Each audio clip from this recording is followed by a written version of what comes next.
अब हम देखते हैं गंगा नदी का जो है हम प्रादेशिक विभाजन देखते हैं। जैसे आपने पढ़ा कि हिमालय के बारे में आपने पढ़ा कि ये हिमालय जो था, ये हिमालय में बना रहा हूँ फिर से। तो आपने देखा था कि यहाँ पर नामचा बर्मा जो अरुणाचल प्रदेश के पास था, भारत में हिस्सा, नंगा पर्वत, ठीक है। और उसके बाद आपने देखा कि नंगा पर्वत के बाद जो है हिमालय इधर मुड़ जाती है और इधर जाकर के दो श्रेणियों में बढ़ जाती है। एक बोलते हैं सुलेमान श्रेणी और दूसरा किरथर श्रेणी। ये पाकिस्तान में चला जाता है। और वहीं हम भारत की बात करें तो भारत में ये इस तरह से एक हेयर पिन की तरह मुड़ता है। यहाँ पे आकर के देखिए, यहाँ पर 4 श्रेणियाँ बनती हैं। पूर्वांचल का पहाड़ी इसको बोलते हैं, जो अरुणाचल प्रदेश, नागालैंड, मणिपुर और मिजोरम में बटा हुआ है, ठीक है। अब इसको हम इन सब चीज़ों को समझने की कोशिश करते हैं। तो देखिए, अब यहाँ पे देखिए, हम भारत में आते हैं तो यहाँ हमने बोला कि अरुणाचल प्रदेश, ठीक है। और यहाँ पर देखिए कि नागालैंड, यहाँ पे मणिपुर और यहाँ पे मिजोरम। तो अरुणाचल प्रदेश में जो है और नागालैंड के बीच में पटकाई की पहाड़ियाँ हैं, पटकई की पहाड़ियाँ हैं। फिर नागालैंड में नागा पहाड़ी है, नागा पहाड़ी, जिसका चोटी जो है माउंट सारामती चोटी, बहुत परीक्षा में पूछता है, माउंट सारामती याद रखिए, नागालैंड में। फिर हम मणिपुर में बात करें तो मणिपुर की पहाड़ी है, मणिपुर की पहाड़ी है। उसके बाद हम मिजोरम में आए तो मिजोरम में ब्लू माउंटेन या लुसाई हिल, लुसाई हिल्स बोलते हैं मिजोरम में, लुसाई की पहाड़ी, ब्लू माउंटेन बोलते हैं। इधर हम 2 दर्रों की भी बात करते हैं तो अरुणाचल प्रदेश में एक दीफू दर्रा है यहाँ पे अरुणाचल प्रदेश में, और यहाँ पर आप देख रहे होंगे मणिपुर में तेजू दर्रा है। तो इन चीज़ों को आप याद रखने का प्रयास करेंगे। आगे हम देखते हैं उत्तर का विशाल मैदान। उत्तर का विशाल मैदान का हम बात करें, जो जिसको हिमालय का वरदान भी कहा जाता है, और इसका निर्माण प्लिस्टोसीन काल में हुआ। प्लिस्टोसीन काल में उत्तर के विशाल मैदान का निर्माण हुआ। आपने थोड़ा देर पहले पिछले वीडियो में आपने देखा ट्रांस हिमालय, बृहद हिमालय, मध्य हिमालय, शिवालिक देखा। अब उसके बाद का जो है विशाल मैदान का निर्माण होता है, जिसका कुल एरिया 7.5 लाख किलोमीटर स्क्वायर है, लंबाई 3200 किलोमीटर में है, और सिंधु नदी से लेकर के ब्रह्मपुत्रा नदी तक ये फैला हुआ है। अब मैदान क्या है, तो हिमालय से आने वाली अवसादों, सेडिमेंट्स के जमाव से मैदान का निर्माण होता है। हिमालय से जो अवसाद आया, वही अवसाद ने इस पूरे मैदान का निर्माण कर दिया, ठीक है।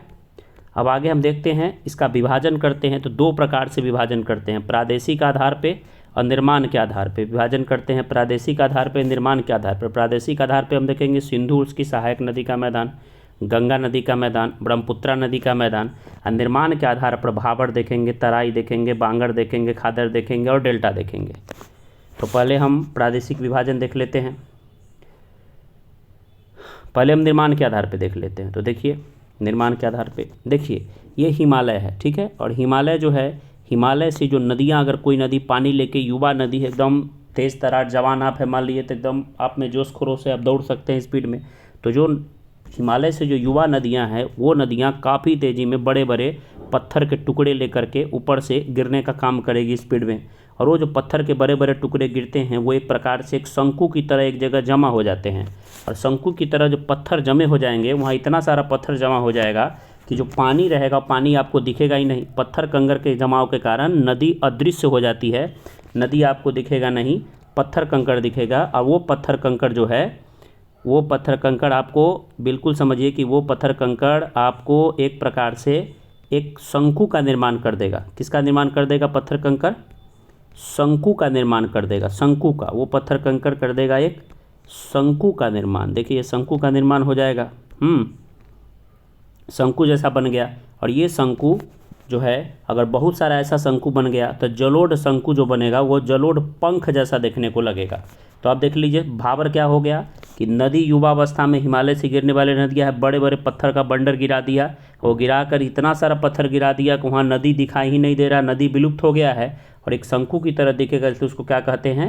उसको हम लोग भाबर का मैदान कहते हैं। अब देखिए, यहाँ से नदियाँ निकली, पानी लेकर के निकली, लेकिन यहाँ बहुत सारा गीला एरिया हो गया, तो इसको हम तराई का मैदान कहेंगे। दलदल पानी भरा है, बीमारी मच्छर सब, यानी नेपाल बिहार के आसपास का तराई एरिया, ठीक है। तो ये हो गया, यहाँ पर दलदली भूमि हो गया। दलदली भूमि को क्या कहेंगे?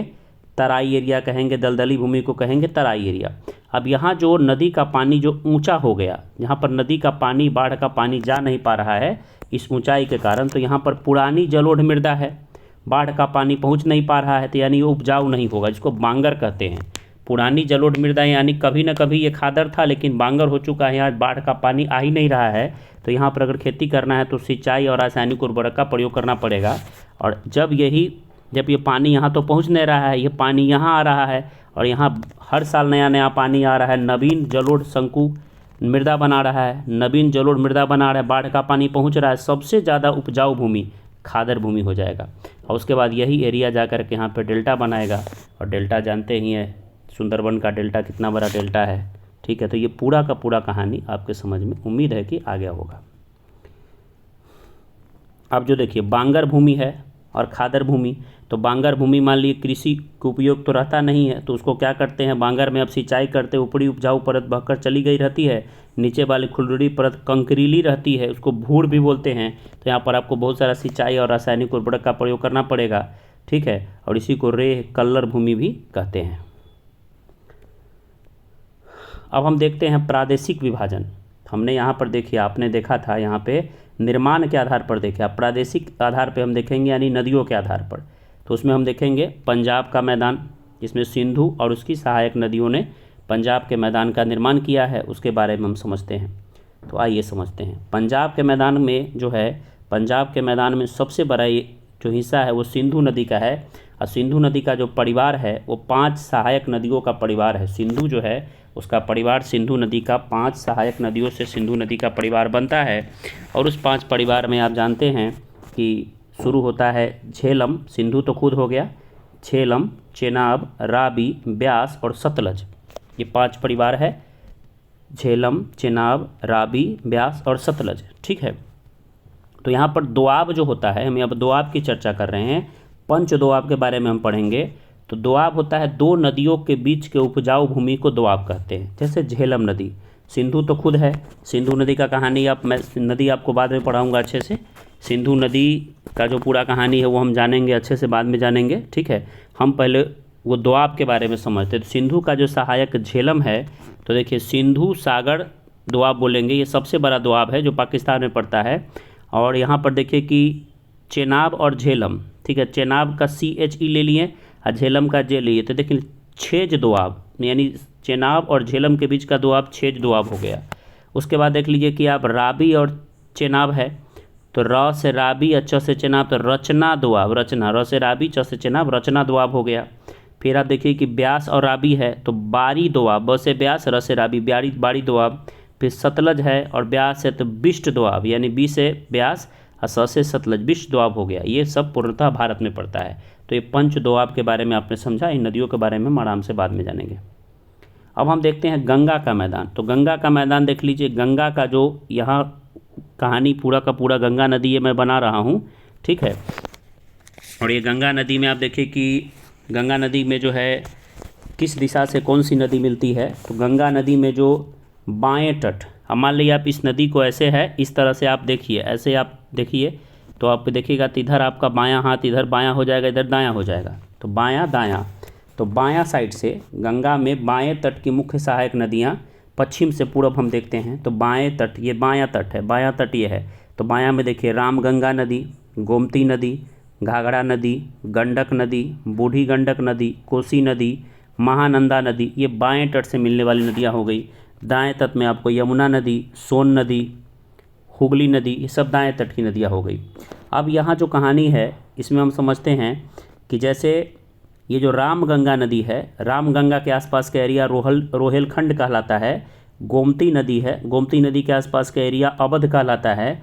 घाघरा जो है, घाघरा का एरिया जो है पूर्वी यूपी कहलाता है, पूर्वी उत्तर प्रदेश। बूढ़ी गंडक जो है इसका एरिया सारण कहलाता है, और कोसी का एरिया जो है मिथिला कहलाता है वर्तमान में। महानंदा का पश्चिम बंगाल कहलाता है। उसी तरह से हम यमुना की बात करें तो यमुना, अब यहाँ पर ये तो हमने देख लिया कौन क्या कहलाता है, सोन नदी का एरिया मगध कहलाता है। ठीक है, उसके बाद हम बात करते हैं कि इसको 3 पार्ट में हम बांट देंगे। ये जो एरिया हो गया, एक पार्ट यहाँ बांट देते, देखिए ब्लैक कलम से बांट रहे थे, ये हो गया निम्न गंगा का मैदान। फिर यहाँ बांट देते हैं, ये हो गया, ये बांट दिए, तो ये मगध हो गया, ये मध्य गंगा का मैदान हो गया, और यहाँ जो एरिया इधर हो गया ये ऊपरी गंगा का मैदान हो गया। ठीक है, और यहाँ गंगा यमुना दोआब बनेगा। उम्मीद है आप समझ रहे होंगे अच्छा से। अब देखिए, अब जो यहाँ हम कहे हैं ऊपरी गंगा का मैदान, ये कहे हैं मध्य गंगा का मैदान, ये कहें निम्न गंगा का मैदान, ठीक है। तो ऊपरी गंगा के मैदान में बारिश बहुत कम होता है, 50 सेंटीमीटर तक होता है। तराई और बांगर मिट्टी इधर पाया जाता है, गन्ना का खेती इधर होता है अच्छा खासा। फिर हम मध्य गंगा का मैदान करेंगे, यहाँ वर्षा 100 सेंटीमीटर के आसपास होगा। तो यहाँ पर पूर्वी उत्तर प्रदेश, बिहार, यहाँ खादर बांगर भूमि होगा, गन्ना और चावल का खेती होगा। और निम्न गंगा के मैदान में है कि चावल और जूट का खेती खूब होगा, कि 200 सेंटीमीटर से ऊपर वर्षा होगा। पश्चिम बंगाल के आसपास का एरिया ये आएगा। और ब्रह्मपुत्रा का मैदान जो है असम में पड़ता है, चाय की खेती यहाँ होती है, बाढ़ की समस्या लगातार बनी रहती है। तो ये आपको कंप्लीट आपको मैंने समझाने का पूरा